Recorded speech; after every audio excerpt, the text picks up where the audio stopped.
Daawade waxaan kula wadaagi doonaa arrintii Maslaxo iyo Catuush oo soo kacday. Maslaxo oo afka furatay oo sheegtay in la jir dilay oo Catuush yare uu jir dilay oo jir dil aad u ba'an u geystay uuna farxumeeyay uu isku dayay inuu qoorta ka jabiyo uu nolosha dhaafiyo. Fadlan waxaa si sharaf leh kaaga codsanaya haddii Soomaalinimo jirto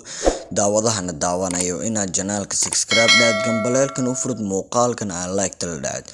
Daawada Catuush maadaama Maslaxo jir dilay Maslaxa oo live-ka afka furatay ayaa waxay ka dhawaajisay in uu xoog u sheegtay maadaama uu nin rag uu ka awood weyn yahay uu jir dil aad u ba'an u geystay heer uu tumo uu garaacana uu gaarsiiyay heer wuxuu gaarsiiyay afka furan weysay si afka u furatay ayaa waxay ahayd gabar ay laafka isla saarnaayeen ayay sheekeysanayaan kadib ayaa Maslaxo ka soo fakatay in Catuush uu jir dilay Catuush ayna rabin oo Xasan Toob isku soo qaabilay laba aan israbin ahayd oo Xasan Toob isku keenay uu ka dhaadhiciyay gabarta in Catuush is aroosto Xasan Toob oo la sheegay in uu ku raadsanay fuyuus waxaas iyo in labada arooskan oo durdur media uu kala kaco sidaas darteed uu ku raadsanay dad badan Soomaalidu waxay ka falcelisay markuu Catuush gabartaas quruxda badan Maslaxo u helay ayaa dad badan yaabtay waxay madaxa la furatay sidoo ku helay dhalinyaro badan ayaa isweydiisay hadda bal daawada wixii ra'yigeena commentiga noo wadaag muuqaalka maanta oo kala like to inaan laacda muuqaalo waxaan kula wadaagi doonaa Maslaxo oo afka furatay oo ka shalaaytay in aan la aamini karin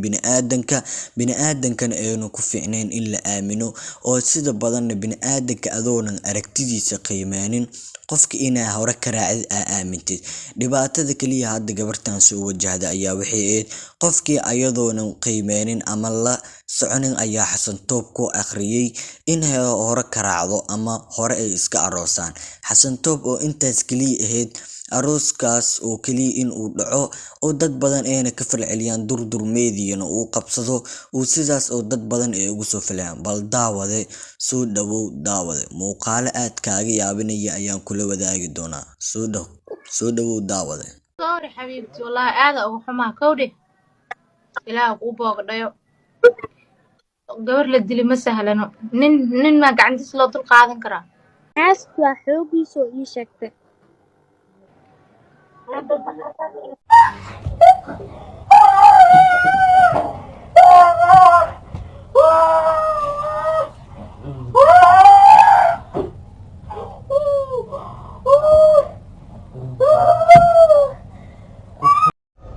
gabdho waxaan idiin sheegayaa weligiinba bilaadan ha aaminina hana ku kalsoonaanina weligiinba si kastoo wax walba igu sheegaan